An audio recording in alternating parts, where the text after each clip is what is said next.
صلی علی رسولہ الکریم اما بعد۔ سب سے پہلے تو میں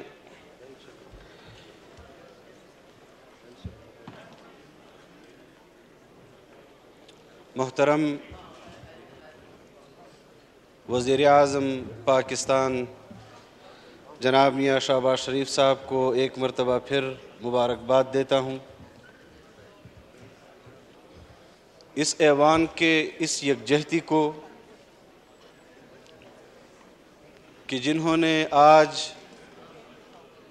اپنا اعتماد ایک مرتبہ اس مخلوط حکومت کو بخشا۔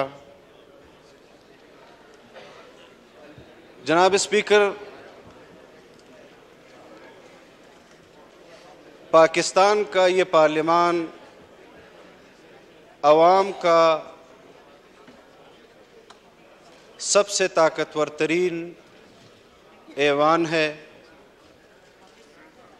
اقتدار اعلیٰ اللہ رب العزت کے پاس ہے۔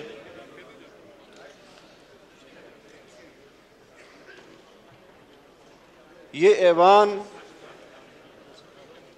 قوم کی نمائندگی کرتا ہے۔ قرآن و سنت کے مطابق قانون سازی کو عملاً اس ملک میں نافذ کرنا چاہتا ہے۔ اس کے خلاف قانون سازی ممکن نہیں۔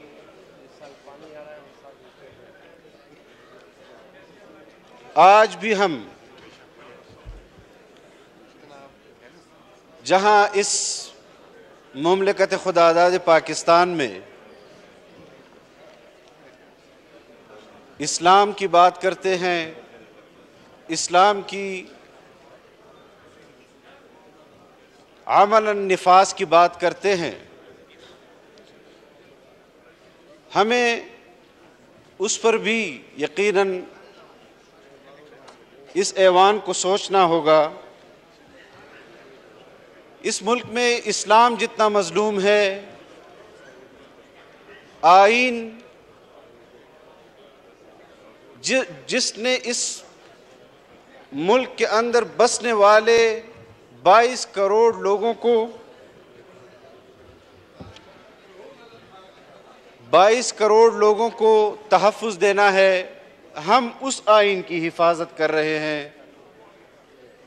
جس قانون کے ذریعے ہم نے ریٹ آف دی گورنمنٹ کو برقرار رکھنا ہے، ہم اس قانون کی حفاظت کر رہے ہیں۔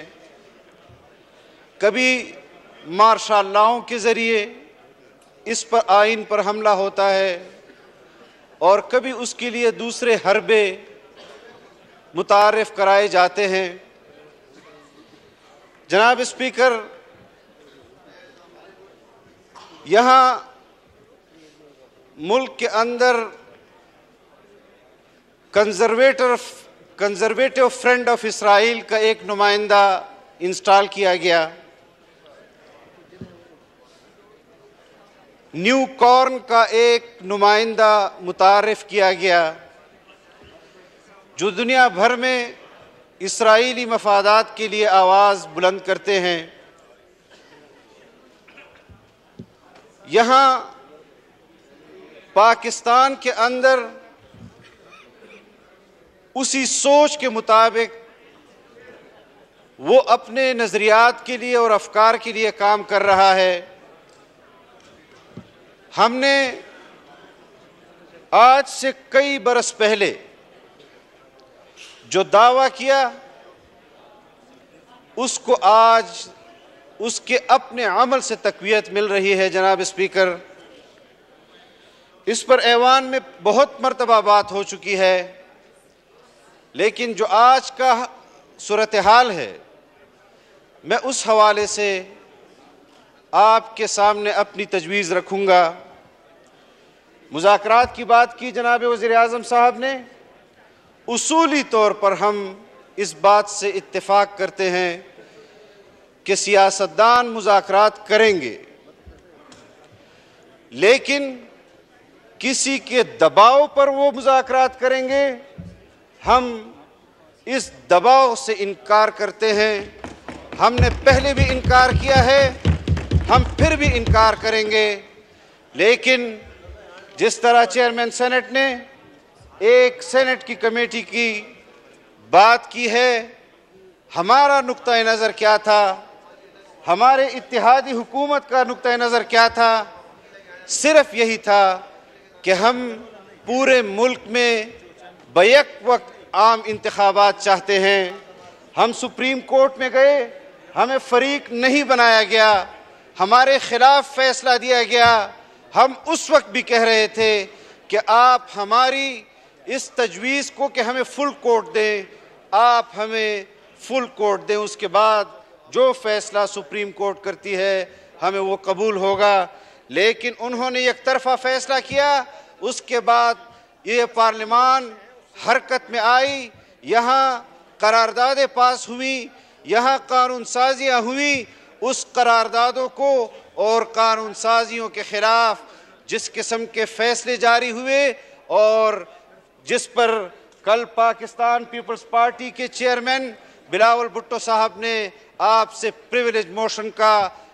پریویلیج کمیٹی کے اندر ان تمام ججز کو بلانے کا مطالبہ کیا، جمعیت علماء اسلام بھی آپ سے مطالبہ کرتی ہے کہ ان 3 ججز صاحبان کو آپ پریویلیج کمیٹی میں بلائیں اور ان سے پوچھیں کہ پاکستان کے اس ایوان کو جو سب سے طاقتور ترین ہے وہ آپ کو قراردادیں اور قانون سازیاں کر رہی ہیں، آپ اس کو کیسے روک سکتے ہیں؟ کس آئین، کس قانون کے تحت آپ اس کو روک سکتے ہیں؟ میں آج اپنی جماعت کی طرف سے، آپ کسٹوڈین آف دی ہاؤس ہے، آج بھی انہوں نے کہا کہ ہم مذاکرات کے لیے، ہم مذاکرات کا نہیں کہہ سکتے، لیکن مذاکرات پر ہماری نظر ہوگی کہ آپ مذاکرات میں کتنا سنجیدہ ہیں۔ جناب وزیر اعظم، چیئرمین سینٹ کی جو کمیٹی ہے، وہ کمیٹی جو بھی فیصلہ کرے، آپ کو پارلیمان کے اس فیصلے کی کہ جس کی خلاف ورزی سپریم کورٹ کی طرف سے ہو رہی ہے، اس پر آپ کی جماعت کی تائید بھی چاہتا ہوں، پیپلز پارٹی کی تائید بھی چاہتا ہوں، اور اس پارلیمان کی تائید بھی چاہتا ہوں کہ ان ججز کو پارلیمان کی پریویلیج کمیٹی میں ضرور بلایا جائے۔ اور اس بات پر بھی مولانا اسد محمود صاحب۔ شکریہ جناب اسپیکر، مجھے مختصر کرتا ہوں جناب اسپیکر کہ ہماری جماعت اس تمام صورتحال کو دیکھ رہی ہے۔ ہم پارلیمنٹ کی ان قراردادوں کے ساتھ کھڑے ہیں، ہم پارلیمان کی ان قانون سازیوں کے ساتھ کھڑے ہیں جو اس پارلیمان نے پاس کیے ہیں، اور اس کو ضرور نافذ العمل ہم تصور کرتے ہیں کہ وہ نافذ العمل ہو چکے ہیں۔ اور یہ بھی کہ ہماری سینٹ کی مذاکراتی کمیٹی یا جو بھی آپ نام اس کو دیتے ہیں، ہماری اس پر نظر ہے کہ اس کا کیا فیصلہ آتا ہے۔ ہم سنجیدگی سے اس کے فیصلے کو دیکھیں گے، اور ہم نے بھی فیصلہ کیا ہوا ہے، اس فیصلے کے بعد ہم اپنا فیصلہ بھی سنائیں گے کہ جو فیصلہ وہ کمیٹی دے گی۔ جناب اسپیکر، یہ پارلیمان اپنی مدت پر کمپرومائز نہیں کرے گا، یہ پارلیمان اپنی مدت پوری کرے گا، اور انشاءاللہ یہ تائید جناب وزیر اعظم آپ کو حاصل رہے گی، اور آپ کو انشاءاللہ کوئی بھی گھر نہیں بیچ سکتا۔ آپ کے ساتھ یہ پارلیمان کھڑا ہے۔ جو کچھ اس ملک میں ہوا وہ نہیں ہونا چاہیے تھا، تباہ و برباد ہوا۔ ان فیصلوں کی وجہ سے مزید ہم نے اس فیصلے کو روکنا ہے۔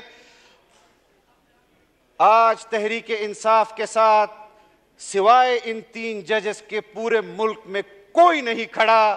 اگر کھڑا ہے تو پھر یہ پارلیمان کھڑا ہے اور آپ کے ساتھ کھڑا ہے۔ جناب وزیر اعظم، کسی کو شوق ہے تو وہ اپنا شوق پورا کر لے، اور بے شک وہ اکتوبر کے 14 تاریخ کا نام 14 مئی رکھ لیں، نومبر کا نام 14 مئی رکھ لیں، تاریخ یہ پارلیمان پوری کرے گی۔ اور ہم ساری صورتحال کو دیکھ رہے ہیں۔ ہم نے جو جدوجہد کی ہے وہ اس لیے نہیں کی کہ پارلیمان سے اس کی اکثریت کا پوچھا جائے اور خود اتنا نہ کر سکے کہ اپنا فل کوٹ اس پارلیمان کو دے سکے، تو اپنی اکثریت اب ان کو ثابت کرنی ہوگی۔ پارلیمان اپنی اکثریت ثابت کر چکا ہے۔ آپ سے میری یہی درخواست ہے جناب اسپیکر کہ آپ نے اپنے پارلیمان کو کسی کے رحم و کرم پر نہیں چھوڑنا۔ مسلم لیگ کے ممبران کی عزت، پیپلز پارٹی کے ممبران کی عزت، جمعیت علماء کے ممبران کی عزت، یہاں پر بیٹھے ہوئے تمام اراکین کی عزت، اس پارلیمان کی عزت ہے، اس آئین کی عزت ہے۔ اور جو لب و لہجہ آج سپریم کورٹ کے باہر آپ حضرات کے متعلق لب و لہجہ استعمال کیا گیا ہے، اگر آپ جناب وزیر اعظم مذاکرات کی بات نہ کرتے، اس لب و لہجے کو ایسا منہ توڑ جواب دیتے کہ یہ یاد رکھتے کہ ہم ان کو بتاتے کہ انہوں نے کہاں کہاں پر کون سا لب و لہجہ استعمال کیا ہے، کس کس کو گالیاں دی ہیں، کس طرح دی ہیں، اور آج وہ معصوم بننے کی کوشش کر رہے ہیں کہ ہم نے کچھ نہیں کیا اور ہم مظلوم ہیں، تم فتنہ ہو، اور ہماری نظر میں فتنے کی اصلاح نہیں ہوتی۔ جناب وزیر اعظم، فتنے کا سر کچلا جاتا ہے، اور انشاءاللہ جمعیت علماء اسلام اپنا فیصلے سیاسی طور پر آزادانہ طور پر کرتی رہے گی، لیکن آج پارلیمان کی اس یکجہتی کی خاطر، اس وحدت کی خاطر ہم جناب وزیر اعظم کو یہ اعتماد دیتے ہیں کہ ہمارا اعتماد آپ کو اسی طرح حاصل رہے گا۔ باقی جو فیصلے اگر کوئی آپ کو کہتا ہے کہ آپ اکثریت کھو چکے ہیں، تو جناب اسپیکر وہ فیصلہ آج دوبارہ اس پارلیمان میں لایا جائے تاکہ ان کو پتہ چل جائے کہ اکثریت آج بھی وزیر اعظم میاں محمد شہباز شریف کے ساتھ ہے۔ وآخر دعوانا الحمدللہ۔